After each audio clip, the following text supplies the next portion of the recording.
Vai chegar um mundo onde a era da morte vai ser vencida pela era da vida eterna. Pergunta: vivemos na era da morte. Então o que acontece quando eu morro? Resposta: assim como a morte não venceu a vida eterna de Deus em Jesus, também podemos seguir vivos em Deus, ainda que fisicamente mortos. Na Bíblia isso é chamado de estar com Cristo. E não se fala muito disso, pois não é assim que a história geral da Bíblia termina. O foco da Bíblia é quando a era da vida vence completamente a era da morte, e aqueles que estão com Cristo são recriados para participar da vida eterna de Deus. Um mundo onde a era da morte não tem mais poder. Exatamente porque a vida totalmente ligada à vida eterna, e é o amor de Deus. A era da vida eterna nunca acabará.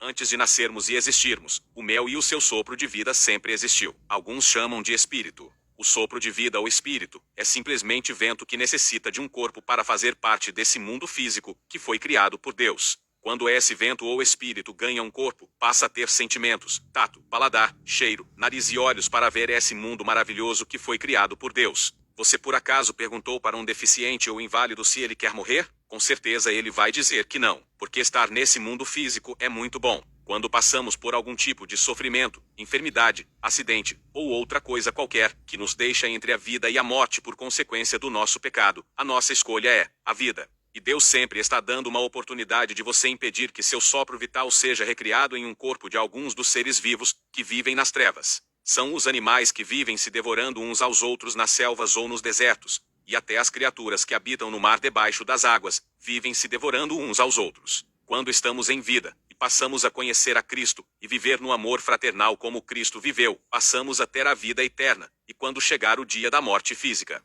o sopro de vida de todas as pessoas que conquistaram a vitória em Cristo, vai ficar no descanso até no dia da recriação, e seremos recriados em outro corpo humano, em um corpo humano incorruptível. E os pecadores que não se arrependem, e morrem no pecado, não receberão este corpo humano. A primeira morte é a morte espiritual. Confira. No passado, vocês estavam espiritualmente mortos por causa dos seus pecados e das coisas más que fizeram contra Deus. Vocês viviam da mesma maneira como o mundo vive, e seguiam aquele que governa os poderes espirituais no ar. Ele é o espírito que agora está influenciando a vida daqueles que se recusam a obedecer a Deus. Por isso, mesmo quando estávamos espiritualmente mortos nos nossos pecados, Ele nos deu uma vida nova, juntamente com Cristo. Vocês foram salvos pela graça de Deus. Efésios capítulo 2, versos 1, 2 e 5. Bíblia versão fácil de ler. E ainda que vocês estivessem espiritualmente mortos por causa dos seus pecados, e não fossem fisicamente circuncidados, Deus os ressuscitou juntamente com o seu Filho querido. Ele perdoou todos os nossos pecados. Colossenses 2, verso 13. Bíblia livre para todos, pois a mente dessas pessoas está fechada, os seus ouvidos não conseguem ouvir e fecharam os seus olhos. Caso elas pudessem enxergar com os seus olhos, ouvir com os seus ouvidos, e compreender com as suas mentes, e se voltassem para mim, eu iria curá-las. Atos dos Apóstolos 28, verso 27. Bíblia livre para todos. Essas passagens falam que os pecadores estão fisicamente vivos, porém, mentalmente mortos. O pensamento controlado por aquela parte de nós que é humana e pecadora traz a morte espiritual, mas o pensamento controlado pelo Espírito traz vida e paz. Romanos 8, verso 6. Bíblia versão fácil de ler. A ressurreição é a conversão, é o abandono do pecado. Confira. E ainda que vocês estivessem espiritualmente mortos por causa dos seus pecados, e não fossem fisicamente circuncidados, Deus os ressuscitou juntamente com o seu Filho querido. Ele perdoou todos os nossos pecados. Colossenses 2, verso 13. Bíblia livre para todos. Vocês estavam espiritualmente mortos por causa dos seus pecados, e porque não tinham recebido a circuncisão que é feita por Cristo. Mas Deus lhes deu vida junto com Cristo, e lhes perdoou todos os pecados. Colossenses 2, verso 13. Bíblia versão fácil de ler. Portanto, já que vocês foram ressuscitados com Cristo, busquem as coisas que estão no céu, onde Cristo está sentado à direita de Deus. Pensem sempre nas coisas do céu e não nas que são aqui da terra, pois aquela natureza velha de vocês já morreu, e a vida nova de vocês está escondida com Cristo, em Deus. Colossenses 3, versos 1 a 3. Bíblia versão fácil de ler. A segunda morte é a morte física quando vamos para a sepultura, é a morte definitiva. Confira. Portanto, se vocês têm ouvidos para ouvir, então ouçam o que o Espírito de Deus diz às igrejas. Aqueles que conseguirem a vitória não sofrerão castigo da segunda morte. Apocalipse 2, verso 11. Bíblia Nova Tradução na linguagem de hoje. Felizes e santos aqueles que tomam parte na primeira ressurreição. Para eles a segunda morte não representa nenhum terror, porque serão sacerdotes de Deus e de Cristo, e reinarão com ele 1000 anos. Apocalipse 20, verso 6. Nova Bíblia Viva Português. Depois, a morte e o Hades foram jogados no lago de fogo. Esse lago de fogo é a segunda morte. Apocalipse 20, verso 14. Bíblia livre para todos. Mas, quanto aos tímidos, e aos incrédulos, e aos abomináveis, e aos homicidas, e aos fornicadores, e aos feiticeiros, e aos idólatras, e a todos os mentirosos, a sua parte será no lago que arde com fogo e enxofre, o que é a segunda morte. Apocalipse 21, verso 8. Bíblia Almeida Revista e Corrigida.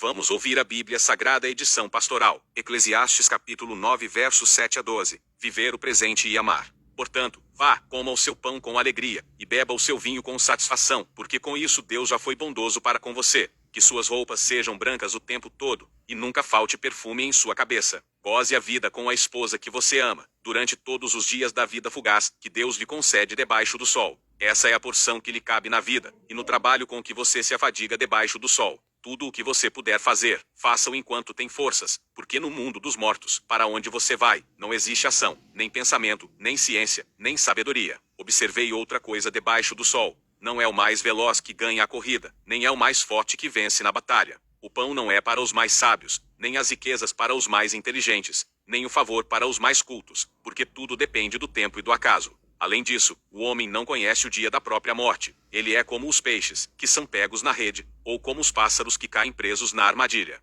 Da mesma forma, o homem é surpreendido pela desgraça que cai sobre ele de improviso. Gênesis capítulo 1, versos 20 a 30. Depois Deus disse, que as águas fiquem cheias de todo tipo de seres vivos, e que na terra haja aves que voem no ar. Assim Deus criou os grandes monstros do mar, e todas as espécies de seres vivos, que em grande quantidade se movem nas águas, e criou também todas as espécies de aves. E Deus viu que o que havia feito era bom. Ele abençoou os seres vivos do mar e disse, aumentem muito em número, e encham as águas dos mares, e que as aves se multipliquem na terra. A noite passou, e veio a manhã. Esse foi o quinto dia. Então Deus disse, que a terra produza todo tipo de animais, domésticos, selvagens, e os que se arrastam pelo chão, cada um de acordo com a sua espécie. E assim aconteceu. Deus fez os animais, cada um de acordo com a sua espécie, os animais domésticos, os selvagens, e os que se arrastam pelo chão. E Deus viu que o que havia feito era bom. Aí ele disse, agora vamos fazer os seres humanos, que serão como nós, que se parecerão conosco. Eles terão poder sobre os peixes, sobre as aves, sobre os animais domésticos e selvagens, e sobre os animais que se arrastam pelo chão. Assim Deus criou os seres humanos. Ele os criou parecidos com Deus. Ele os criou homem e mulher, e os abençoou, dizendo, tenham muitos e muitos filhos. Espalhem-se por toda a terra e a dominem. E tenham poder sobre os peixes do mar, sobre as aves que voam no ar, e sobre os animais que se arrastam pelo chão. Para vocês se alimentarem, eu lhes dou todas as plantas que produzem sementes, e todas as árvores que dão frutas. Mas, para todos os animais selvagens, para as aves e para os animais que se arrastam pelo chão, dou capim e verduras como alimento. E assim aconteceu. Salmo 104 versos 23 a 32. Então as pessoas saem para o serviço e trabalham até a tarde. Ó Senhor, tu tens feito tantas coisas, e foi com sabedoria que as fizeste. A terra está cheia das tuas criaturas. Ali está o mar imenso, enorme, onde vivem animais grandes e pequenos, tantos, que não podem ser contados. No mar passam os navios, e nele brinca Leviatã, o monstro marinho que tu criaste. Todos esses animais dependem de ti, esperando que lhes dês alimento no tempo certo. Tu dás a comida, e eles comem e ficam satisfeitos. Quando escondes o rosto, ficam com medo. Se cortas a respiração que lhes dás, eles morrem, e voltam ao pó de onde saíram. Porém, quando lhes dás o sopro de vida, eles nascem, e assim dás vida nova à terra. Que a glória de Deus, o Senhor, dure para sempre. Que ele se alegre com aquilo que fez. O Senhor olha para a terra, e ela treme. Toca nas montanhas, e elas soltam fumaça. Cantarei louvores ao Senhor enquanto eu viver. Cantarei ao meu Deus a vida inteira. Eclesiastes 9, verso 10. Bíblia Nova Tradução na linguagem de hoje. Tudo o que você tiver de fazer, faça o melhor que puder, pois no mundo dos mortos não se faz nada, e ali não existe pensamento, nem conhecimento, nem sabedoria, e é para lá que você vai.